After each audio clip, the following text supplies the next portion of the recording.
হচ্ছে? এটা কি লেখাপড়ার হোস্টেল নাকি নাচ গানের আসর? সরি ম্যাডাম, ভুল হয়েছে, আর কোনোদিন এমন করব না। Shut up!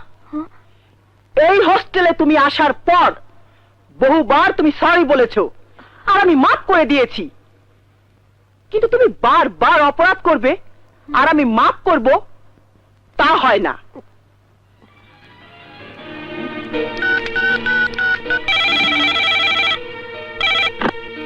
Hello, Azad Chowdhury বলছেন? জি বলছি। আপনার মেয়ে মুক্তি হোস্টেলে আইন কানুন কিছুই মেনে চলছে না, যা ইচ্ছে তাই করে বেড়াচ্ছে।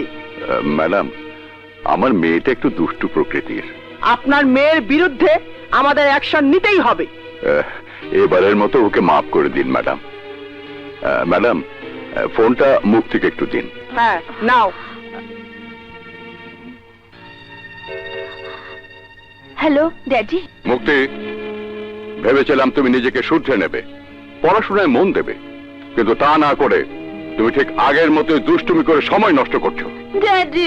নো নো ড্যাডি, ভবিষ্যতে আর কোনো কমপ্লেন শুনতে চাই না।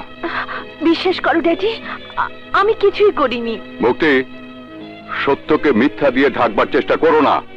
তোমাকে আমি ভালো করে চিনি, কোনো হোস্টেলে তুমি থাকতে পারো না। লজ্জায় আমার মাথা হেট হয়ে যায়। ড্যাডি। আবার ড্যাডি? তুমি যাও, সুন্দরভাবে লেখাপড়া করো।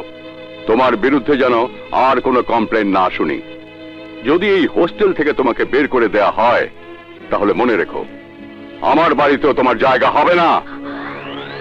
এই নিন ম্যাডাম।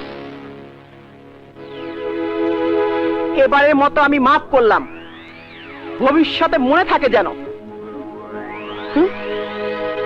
তোমরা তোমরা এখানে কেন? তোমরা যদি ওর মতো করো, তোমাদেরকে হোস্টেল থেকে বের করে দেব। যত সব।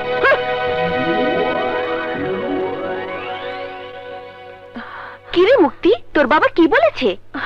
আচ্ছা, আজ ভ্যালেন্টাইন্স ডেতে মিউজিক বাজানো কি অপরাধ? নো অপরাধ। আসলে ম্যাডাম আমাদের মতো ইয়াং মেয়েদেরকে জেলাস করে। জেলাস করার শাস্তি আজ তাকে পেতেই হবে। কি করবি? ম্যাডামের বাপের নাম ভুলিয়ে দেব।